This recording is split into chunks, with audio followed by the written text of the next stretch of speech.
ప్రేమ నువ్వు నటిస్తావు, కానీ అది నిజమైనటువంటి దేవుని వరము కాదు. దేవుడి ఇస్తే ఎట్లా ఉంటుందంటే అది యథార్థంగా ఉంటుంది, దేవుని ఆత్మచేతని. అందుకని అడగాల, దేవా నాకు డబ్బు కాదు, నాకు ఆస్తులు కాదు, ముందు నాకు కావాల్సింది ఏంటో తెలుసా? ఈ ఆత్మఫలము కావాలా దేవా, నాకు పరిశుద్ధాత్మ వరము కావాలా, పరిశుద్ధాత్మ వరము కావాలా. దయాళుత్వము, మంచితనము, విశ్వాసము, సాత్వికము, ఆశా నిగ్రహము, మరి ఇవి మన లోపట కనపడాల. వాటిని మనం కొని తెచ్చుకుంటే కాదు, డబ్బులు ఇస్తే రాదు, మార్చుకుంటే రాదు. మన హృదయాన్ని శుద్ధి చేసుకొని దేవుని దగ్గర వెళ్ళి మనము మన జీవితాన్ని దేవునికి అప్పగించి, దేవా నన్ను అభిషేకించు అన్నప్పుడు కొంతమంది ఈ విధంగా పొందుతారు. మరి ఇంకా కొంతమంది ఏ విధంగా అభిషేకాన్ని పొందుకుంటారో, పరిశుద్ధాత్మ చేత నింపబడతారో, ఈరోజు మనము పరిశుద్ధాత్మ మరి సంబంధించినటువంటి పరిశుద్ధాత్మలో బాప్తిజము పొందడం ఎలా అనే విషయాన్ని ఈరోజు మనం నేర్చుకుందాం. చూడండి, చాలా మటుకు మరి నీటిలో వారిని ముంచినప్పుడు పాత జీవితము ఆ నీటిలో సమాధి చేయబడుతుంది. తిరిగి లేచినప్పుడు క్రీస్తుతో కూడా పునరుత్థానులుగా వారు నూతన జీవితాన్ని కలిగి వాళ్ళు లేస్తారు. అంటే ఒక జీవితము నుండి ఇంకొక జీవితములోనికి, అంటే ఈ లోక సంబంధమైన జీవితములో నుండి శరీర సంబంధమైన జీవితములో నుండి ఆత్మ సంబంధమైన జీవితములోనికి నువ్వు జన్మించాలి. కానీ ఇప్పుడు చూస్తే మనము ఒక సిస్టమ్ ఫాలో అవుతున్నాం అంతే, ఒక పద్ధతిని, ఒక ఆచారమును ఫాలో అవుతున్నాం. అందుకే బాప్తిజం తీసుకుంటారు చాలామంది. ఆయన క్రైస్తవునే కదా, తీసుకోవాలి, తప్పదు, మా పేరెంట్స్ చెప్పారు, మా మమ్మీ చెప్పింది, మా డాడీ చెప్పాడు, అందుకే బాప్టిజం తీసుకోవాలి. మంచిది, తీసుకోవడం తప్పు కాదు, తీసుకోవాలి. అయితే మనము ఈ ఆత్మ గురించి మనం పూర్తిగా తెలుసుకోవాలి. పరిశుద్ధాత్మ అనే ఫలము మరి ఏ విధంగా మన జీవితంలో పనిచేస్తుందంటే చాలా రకాలుగా మనం ఇక్కడ చూస్తాం.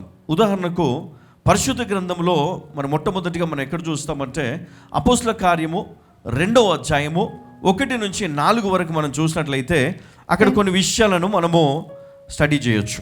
పెంతెకొస్తను పండుగ దినము వచ్చినప్పుడు, ఎప్పుడంట? పెంతెకొస్తను పండుగ వచ్చినప్పుడు అందరూ ఒక చోట కూడి ఉండిరి. అప్పుడు వేగముగా వీచు బలమైన గాలి వంటి ఒక ధ్వని ఆకాశము నుండి అకస్మాత్తుగా వారు కూర్చుండి ఉన్న ఇల్లంతయు నిండెను. మరియు అగ్నిజ్వాలల వంటి నాలుకలు విభాగింపబడినట్లుగా వారికి కనబడి వారిలో ఒక్కొక్కరిని మీద వాలగా అందరూ పరిశుద్ధాత్మతో నిండిన వారే ఆ ఆత్మ వారికి వాక్శక్తి అనుగ్రహించిన. ఇది అండర్లైన్ చేసుకోండి. 4వ వచనంలో ఏమనుందంటే అందరూ పరిశుద్ధాత్మతో నిండిన వారై ఆ ఆత్మ వారికి వాక్శక్తి అనుగ్రహించిన కొలది అన్య భాషలతో మాట్లాడసాగిరి. హల్లెలూయా. ఇక్కడ మనం చూస్తే వాక్శక్తి అంటే మనం చూస్తాం ఇక్కడ చాలా అద్భుతమైనటువంటి అభిషేకాన్ని వారు చూశారు. వాక్శక్తి అంటే భాషలతో మాట్లాడటము ఇక్కడ మనం చూస్తాం. అక్కడ వాళ్ళందరూ కూడా ప్రార్థన చేస్తూ ఉన్నారు. ఎలా ప్రార్థన చేస్తూ ఉన్నారు? ఎడతెగక ప్రార్థన చేస్తూ ఉన్నారు. అంటే యేసుక్రీస్తు ఒక మాట చెప్పి వెళ్ళాడు, ఏంటి? పైనుండి శక్తి పొందు వరకు మీరు ఇచ్చటనే నిలిచి ఉండండి, అప్పటిదాకా మీరు ఎక్కడికి వెళ్ళకూడదు. వీళ్ళు ప్రార్థన చేస్తూ ఉన్నారు ప్రార్థన.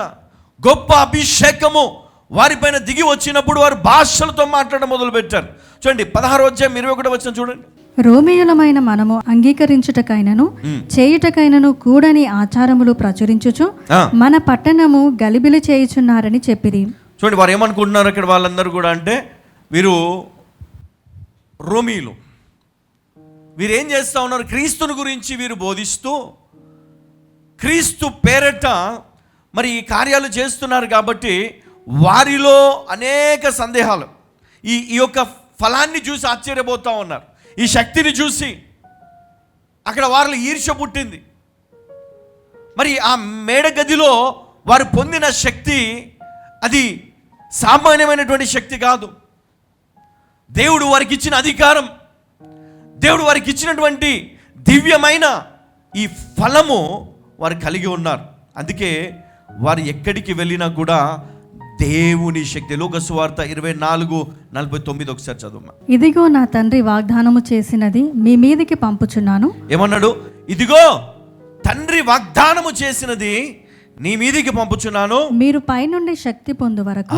హల్లెలూయా. ఇది అండర్లైన్ చేసుకుందాం ఒకసారి.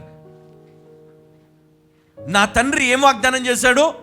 పైనుండి శక్తి పొందు వరకు, శక్తి పొందు వరకు పట్టణములో నిలిచియుండుడని వారితో చెప్పాను. పట్టణములో నిలిచియుండుడని వారితో చెప్పాను.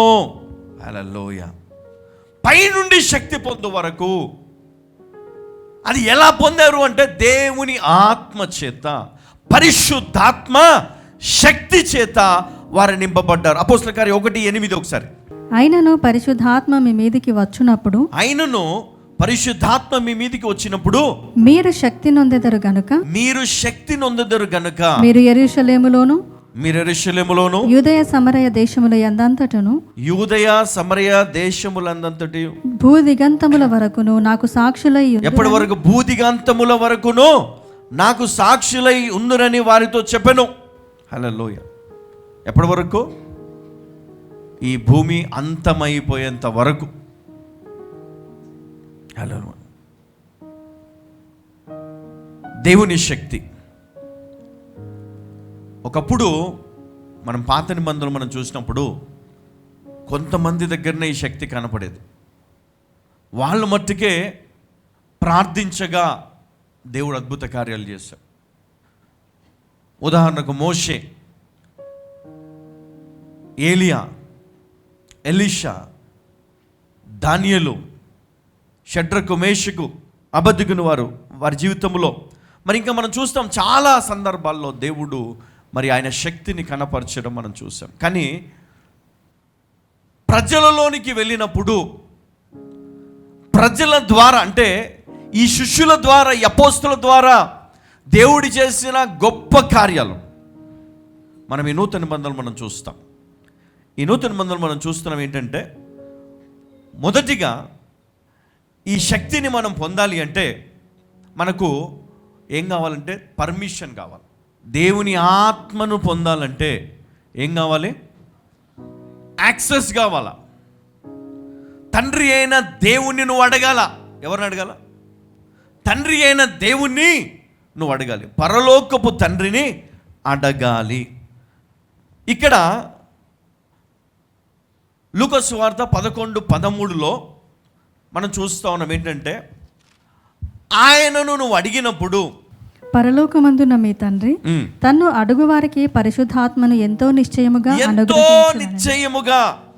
ఆయన పరిశుద్ధాత్మను ఇస్తాడు. అంతేగాని అసత్యపు ఆత్మను లేదా దురాత్మను లేదా అపవిత్రాత్మను దేవుడు నీకు ఇవ్వడు.